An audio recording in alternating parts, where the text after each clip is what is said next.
Hi guys, welcome back to my channel. I am finally doing my 33-week update.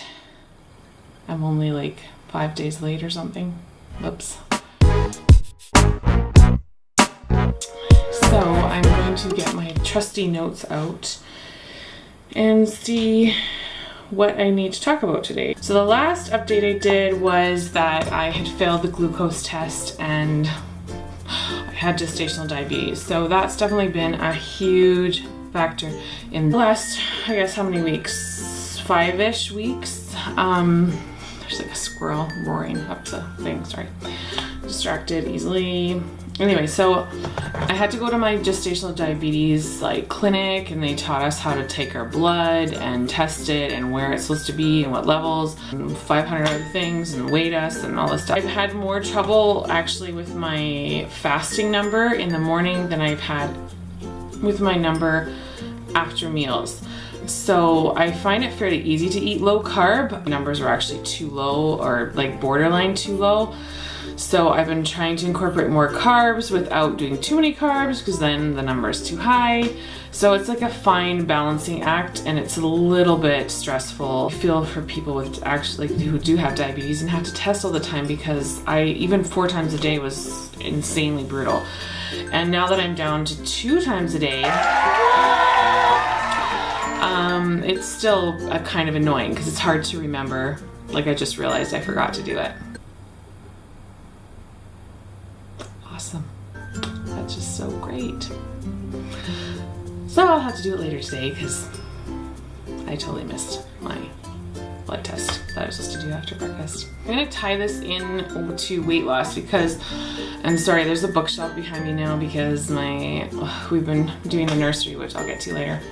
So I've been losing weight, about 1 kilo every 2 weeks, and my battery died in my scale, so I can't tell you if I've been losing more weight. I have a feeling I have been because I'm still wearing my pre-pregnancy clothes, basically all of them without a problem, because I'm smaller now than I was before I got pregnant, which is kind of freaky. But the good news is that baby seems to be fine. So they want me the diabetes clinic, that's partly why they were telling me to get more carbs, because she's like, your numbers are really low, you're losing weight. So she's assuming that I'm not getting enough carbohydrates in my diet. So that's why I started doing that, and we'll see if that improves. The happy day was August 8th. If you remember, I was supposed to do an update last week, but August 8th is the day that I was going in to get my ultrasound to see if my placenta had moved.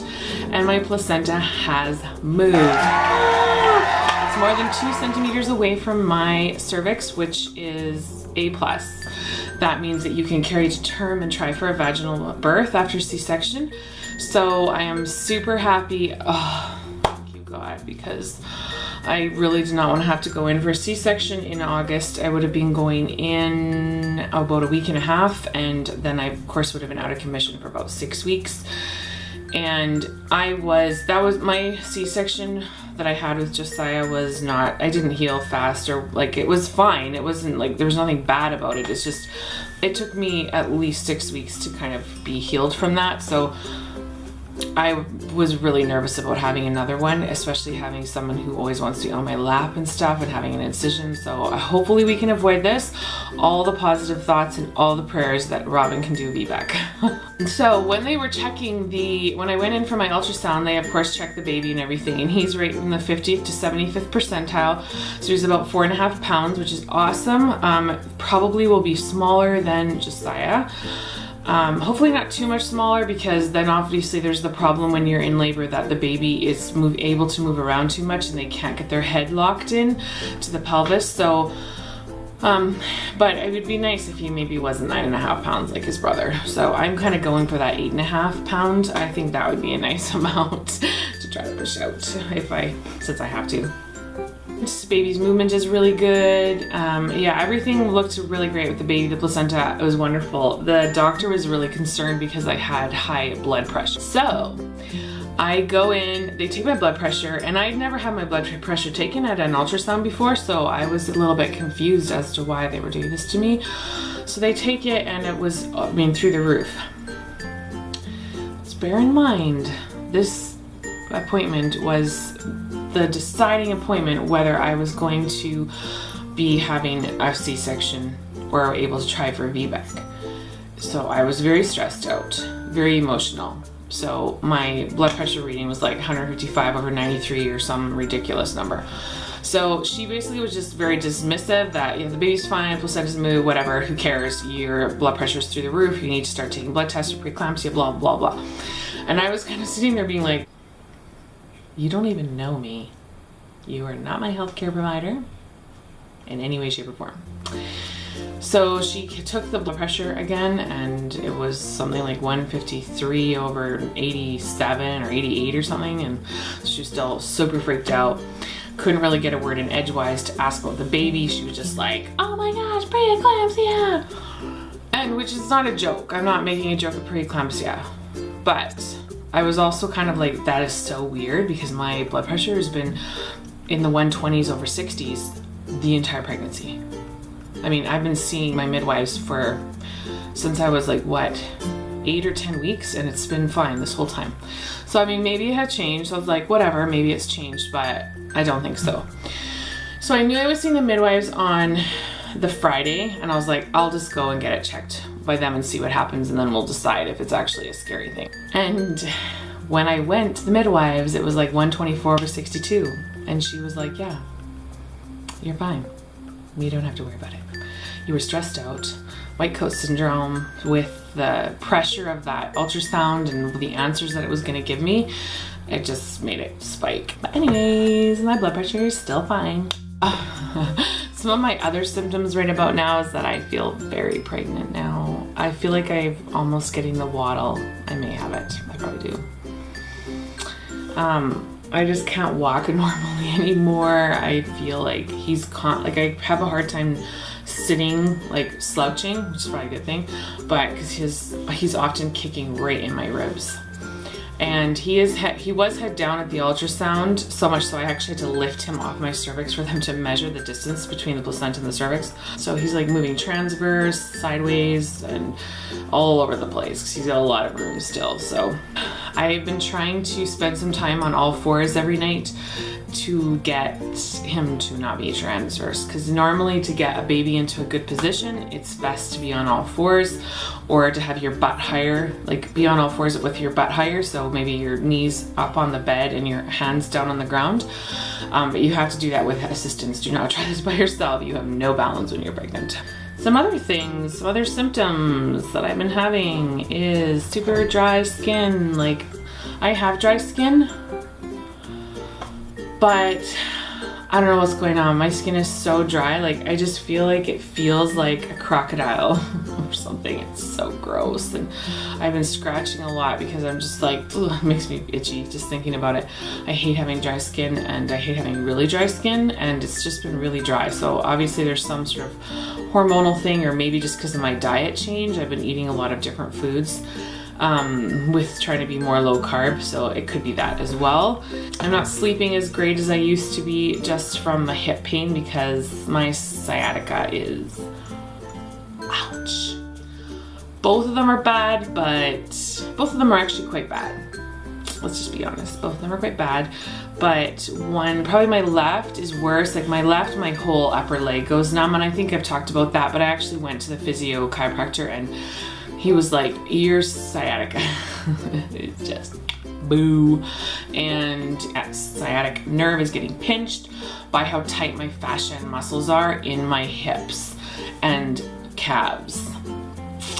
So when I flex my feet sometimes or move them, I actually get such a shooting pain in my feet that I feel like something has ripped or torn. And he told me that that's your sciatic nerve, and it's being pinched right there. So it's very intense. It's a very intense pain, very quick, very sharp, and not fun.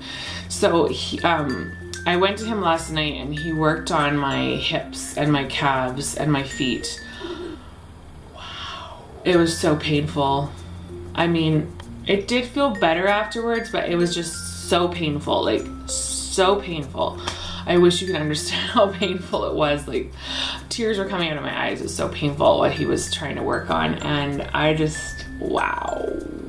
So he recommended getting like a, I forget what the weight is, but it's a certain like ball. It's a sort of an exercise ball about this big, but it's quite weighted, and that way you can roll on it, because it's, if you roll on like the smaller balls, which are really good also, if you get one of those small like lacrosse balls that you can really work into that fascia and muscle, it's really good.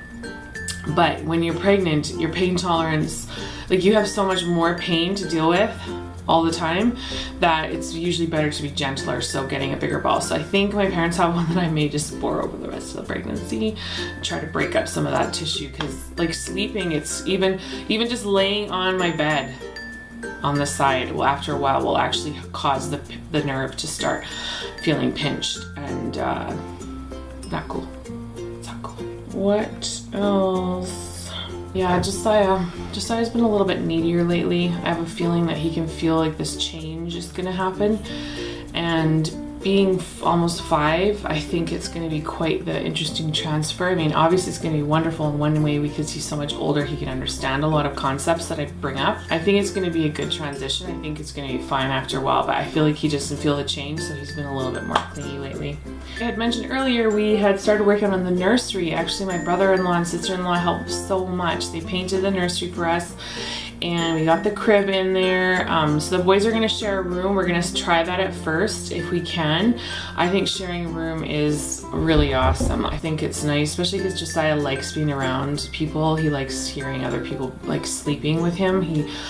If he could, he would sleep in our bed every night. So I think he'll actually enjoy waking up and hearing his brother breathing, and vice versa. So whatever, that's what we're going for right now, and I will have to do a nursery reveal when it's done, which is hopefully before the baby comes, but no promises there. Yeah, it's really awesome that we got it painted, because that's a huge issue, and obviously, like, I like painting, but third trimester painting, climbing up on things, probably not the best.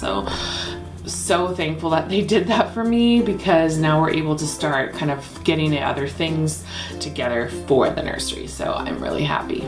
And I think the last thing I'll talk about is like cravings and stuff. And I haven't talked about this very much because I haven't had a lot. I think I've talked about in other updates that I really crave fruit, and I still have a fruit craving, definitely. I think the big things that's changed, was really into peanut butter and jelly sandwiches, and because I was trying to add more carbs, it was working for me most of the time. At certain times of the day, I have to be careful. I can't always have like a full one. I sometimes only have half, but I can still have that. And chocolate. That is the thing that lately, oh my goodness, I just want chocolate every day. And I can make sugar-free chocolate, but you know, I just really want chocolate, like real chocolate, like Lindor, like a huge bar of Lindor milk chocolate. I just want chocolate. But anyways, one day I can have real chocolate again that doesn't taste like coconut oil. That's kind of the big thing with the cravings. I think I will show you my belly now, and we'll wrap this up. So here is the belly. I think his bum is right there, sticking out from the side and from the front. I'm wearing non-maternity leggings right now. Look at him, he's like totally sticking out right there. And so it kind of looks like there's a line right here. There is. I can basically wear all my non-maternity clothes still. So thanks for watching, guys. Thumbs up, subscribe if you want to, and hit the bell if you want to know whenever I post a video on this channel. And thanks for all the love, guys, and welcome to anybody new, and we'll talk to you soon. Bye.